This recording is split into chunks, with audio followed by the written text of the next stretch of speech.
I was on like one of my Instagram posts this morning, and this girl like had so much hatred toward me, who I've never met, never seen her a day in my life, and she was like commenting on my trending post, basically like saying like, oh, nurses are dumb, you guys are just TikTok nurses, I can't wait till you guys can't be on social media anymore.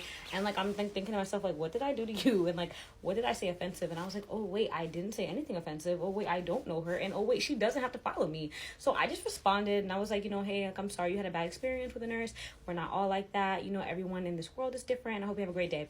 She got mad at that comment and was like, oh, so that's all you have to say? No, I'm actually trying to tussle. And I'm like, sis is not trying to tussle in person, because she wouldn't be doing all these Twitter fingers if she was. And at that, when did people really start hating nurses so much? Like, what? We don't make as much as y'all think we do, so I promise you could stop hating us. Dang. Or get off my page. Hello everyone, this is Emmanuel Cook. We will be reacting to a new video today, so make sure you guys like, comment, and subscribe down below, and let's get into the video.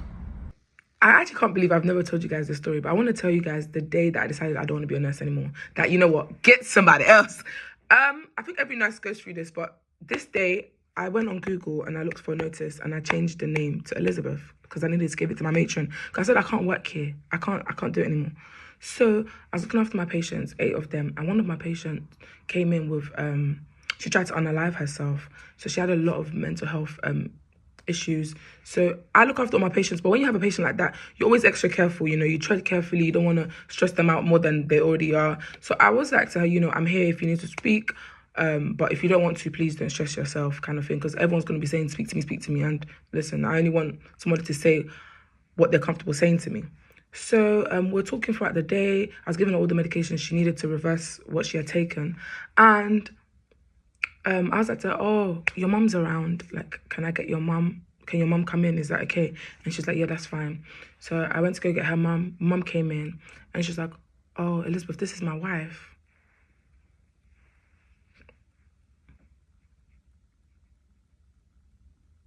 I checked Google. I said to Google, notice template. No, I said to myself, why? I never assume.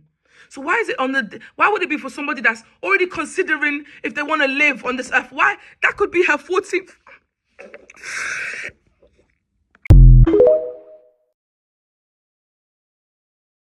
Do you ever end up giving report to like someone, and every time you give report to that someone, everything sucks, and you're like, wow, they probably think I'm the worst fucking nurse to ever live, and you're like, me again, hi. So these patients, let me tell you what happened today. So at 6:20 a.m. I got 3 new patients with full workups, blood, EKGs, COVID swabs, medications, need hooked up to the monitor, all the things, and no tech, of course. You never have a tech to do one single thing for you at all, ever. So I was like, it is time. It's need for speed. So I got everything done. I was like, wow, I'm great. Like I stayed after doing EKG, but I did get everything done. Everything wasn't perfect. Like, for example, I didn't get a med rec on someone. Like, someone's room had like EKG, like strips from EMS in it that I didn't get a chance to put on the chart. There was like a thermometer in the room. Anyways, the thing is, this one person takes over for me, and I feel like every time they take over for me, everything sucks. And I'm like, I don't suck as a nurse, I swear. But, so, you know, I give a report, and this person has the flattest affect with no reactions to anything ever. And I'm like, you could either like love me and think I am great, or you could completely fucking hate my guts and think I'm the worst nurse to ever exist. I literally have no idea. I have no idea what your thoughts are. You don't react to anything I say. Like, I don't know if you hate me or not and think I suck. So there's that. But, you know, like, everything was done. There was not a lab to be collected, med to be given, or EKG to be done, because I stayed after to do everything. I didn't get a med rec done, so fuck me, I'm the worst. And some of the rooms were a little messy. But, like, I was flying. I was going so fast. So, yeah, this nurse probably maybe thinks like I'm a bad nurse or something. I don't know, you know? I can't get a good read. But I feel like every time I give this nurse report, everything sucks. I mean, everything's not perfect. I like every single thing ever to be done because I'm crazy. I like every single thing to be done. I'm not even kidding. I don't want one single thing not done. So that's my morning. I'm gonna go to sleep and then do it all again. Good night. You know what absolutely rattles me, and I will forever say it till the day that I die? Oh, you only work 3 days a week? That's so great. You have 4 days off. Literally, spare me. Let me tell you about my morning. I woke up at 5 a.m. I got in my car at 6. I drove to work. I got to work at 6:45. I clock in at 7. Do you think I clock out at 7? Absolutely not. I have to give a report for 35 minutes, okay? And that's if everything goes as planned, which it never does, especially on critical care, because I have to say, I have to chart, I have to make sure that everything that I did in the day is documented. So after I give a report, I'm staying there for another 10 minutes because I didn't get to sit down all day. You know how that goes. I took my groceries on a field trip today. I didn't eat my lunch at all. Running around, checking the tube, checking the bed alarm. Oh, this patient needs to be pulled up. It needs to be cleaned up, you know, da-da-da-da. Now it's 8 o'clock. And I still have stuff to chart, so I didn't get actually out of there until 8:30. And a lot of my patients are like, oh my God, what are you still doing here? I don't know. God, I wish I could have just ran out the door at 7:30 like every other normal person that works bedside. But I know for a goddamn fact that I'm not the only one because I'm walking out with the rest of the day shift nurses, you know? They're all still sitting charting and doing something. Everybody's looking around at each other at 8 o'clock and like, yeah, so much for 7:30. Sorry, payroll. Everybody thinks 7:30 rolls around by, it's time to clock out. That's not how this works. I don't ever want to hear you say, oh, you only work 3 days a week. I work in 3 days when somebody works a 9 to 5, 5 days a week. That's how many hours I work in 3 days. And then I have a 45-minute drive home. Don't ever did 3 days. Time for another nurse complaining video because it's about balance when it comes to my content. I'm gonna show y'all the cute little day in the life, and then I'm gonna also tell y'all why I'm ready to turn in my badge. So whoever told y'all that night shift gets easier, don't believe them.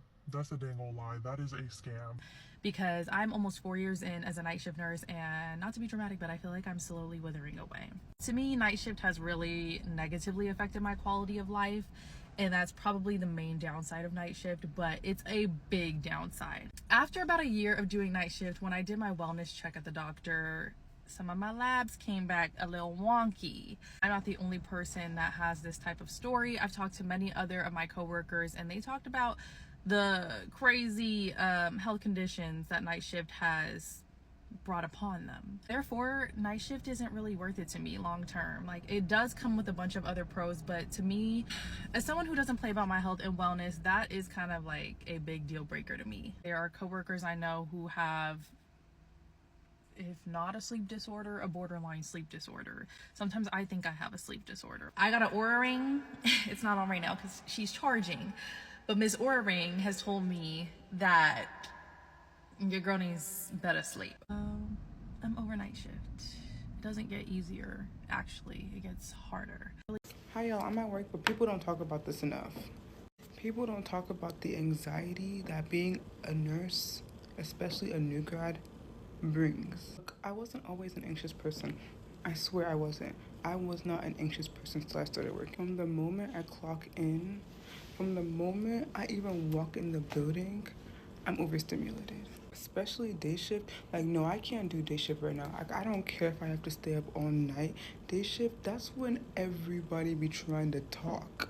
Everyone's asking you questions. Everyone's expecting a lot out of you.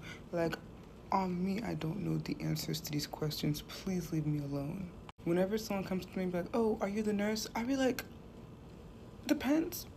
And don't get me started on when this thing rings. Whenever this thing rings, I literally pray it's telemetry telling me that someone needs a battery change. Because if it's not telemetry telling me someone needs a battery change, they ask me a question, 9 times out of 10, actually, let me stop. 6 times out of 10, I don't know the answer. I don't know what to say, and I don't want to look stupid. Like, there's been instances that it was an emergency, and they were like, oh yeah, Chissy, go get this. And I'm sitting there like, I don't even know what that is. I don't know where it is. I don't even know the direction to go. I'm useless. That's what it's giving. Don't get me wrong, I'm learning every day, and I'm 10 times more confident and 10 times better than I was when I first started, but that's saying something, because when I started,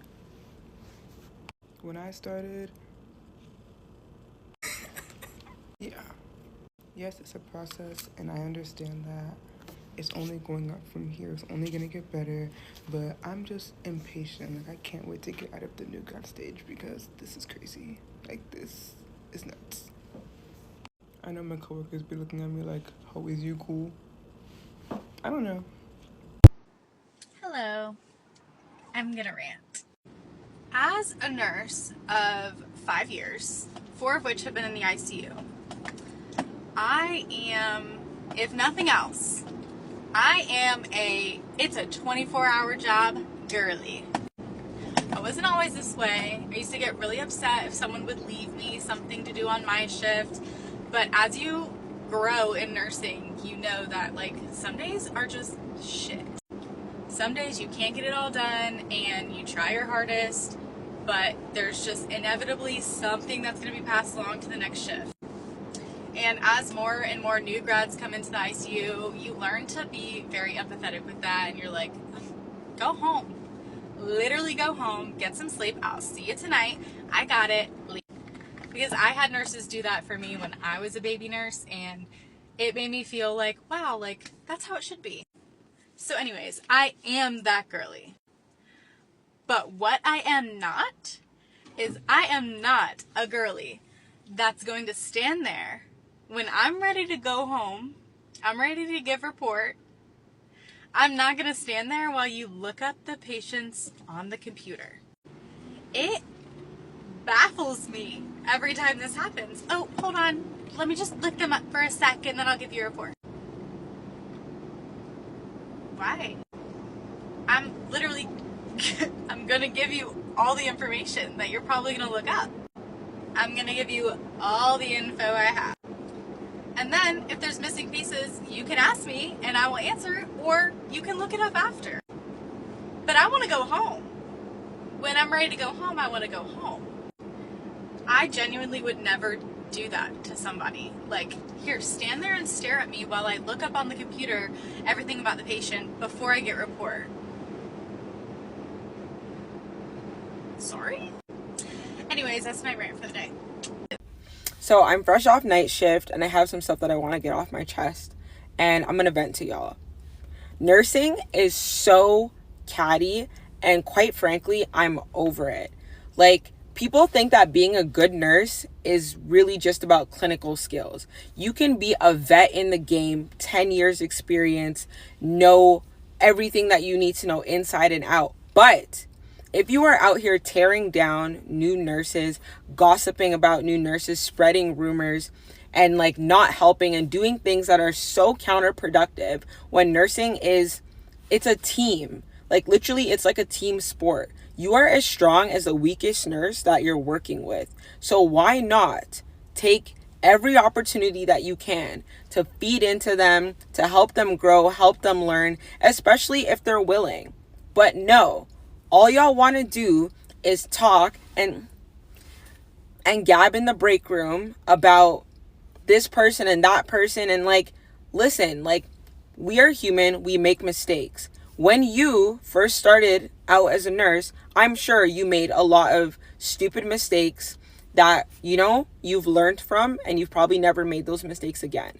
So why not remember back to when you first started and do your best to uplift another nurse and be a positive part of their nursing journey? No, instead, a lot of y'all are pushing people out of the profession because you are so catty, so toxic, so rude. Just gossiping does nothing for nobody. So please think twice before you talk about somebody else. Think twice before you watch a nurse make a mistake, and instead of telling them so that they can learn from it, you go run and go tell all the other nurses on the unit that they made this mistake, and now you've embarrassed this person, destroyed their self-confidence, and now made them even potentially consider the profession. We are short-staffed. Like, we cannot afford to lose any more nurses. So, like, be kind. That's all. I'm gonna go to bed. This night shift was rough.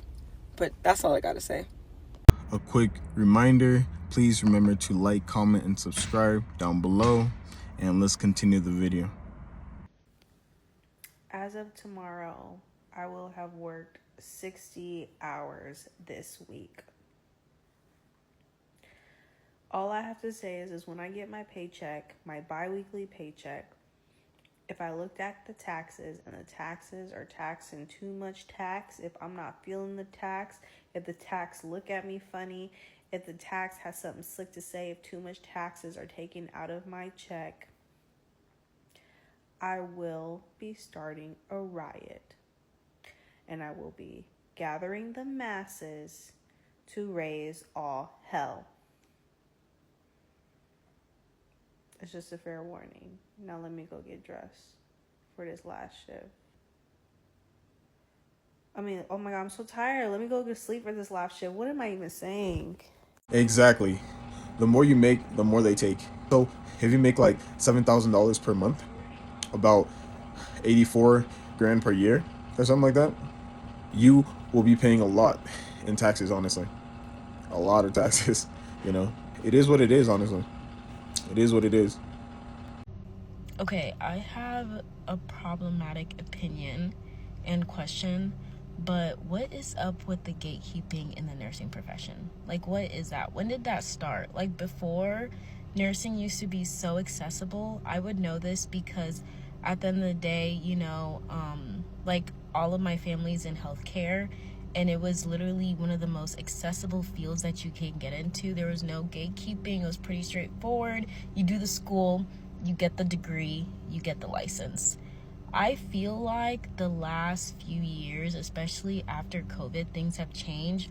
For example, like, I'm an RN, and I worked at a ICU in the past. And so, like, you know, I worked at that ICU for a reason, because I was in the cusp of, like, either going like med school or CRNA. So then, you know, if I wanted to go CRNA, I knew that my requirement was to be in an ICU. So that's why I applied to an ICU fresh off of new grad. So I worked at the ICU for like a year and a couple months. And right now I'm still in critical care, but it's not technically an ICU. So I had messaged my old management, because at the end of the day, like, your ICU hours can expire, especially if you want to take the CCRN. So I had messaged my old management, like, hey, like, can you just basically, like, acknowledge that I have this amount of hours? I know I've worked there for a year and so, but I want to put your name down, you know, so you can, like, you know, basically she can be my qualification that I had those amount of hours. At the end of the day, to be able to take your CCRN, yes, it can either be 2 years or you can just get in the 1,700 hours. And I worked there for a year and a couple months, and that definitely qualifies. I feel like that definitely qualifies. And I know other people in a couple of other states that have like a year of experience and they take the CCRN. But there's just this weird thing. One, you can't tell anybody that you want to go the CRNA route, or else they literally look at you funny, or they'll self-sabotage you. Two, management acts real funny when they see that you're trying to, like, elevate your career. But at the end of the day, she just, like, basically, one, didn't answer my emails, and then I messaged her, and then she messages me and basically says, like, oh, I'm in PTO, but, you know, I'll let you know. And it's been like a week, and literally all you have to do is, when I turn in the application, and if they call you, you can qualify that I did those hours, because I did do those hours. And two, my homegirl was saying that, like, you know, we worked at the same hospital together, and they're like, oh, they don't count your orientation hours, which is ridiculous to me. And I'm at the age right now where I still have time to pivot, and if I wanted to pivot, I would have to literally pivot next year if I wanted to go the med school route, because at the end of the day, nursing should not be this complicated. If I want to elevate my career, if I want to go you know, nurse practitioner route, psych NP, CRNA route. It should not be this difficult. Like, you guys should be encouraging your nurses. We should be encouraging new grads. We should be encouraging nursing students to better themselves. But like here, I have to like skip through hoops. Even with the new job I'm at now, like, you know, I work at a level 1 trauma center. It's not technically ICU, but then I've already, like, you know, tried to, you know, elevate in that position. But then I'm here getting told, oh, there's a wait list for this. There's a wait list for this. It's like, what is going on? It should not be a popularity contest. It should not be seniority list. Like, it should be, if you're qualified, I should be able to have the same amount of opportunities if I'm qualified. That's all that should matter. And it makes me think, like, should I just go the med school route and become like an MD? Then at that point, like, no one's gonna question what, if, what, when, where, then that. Like, at the end of the day, literally residents are able to do more. Like, it just blows my mind at the end of the day. You know?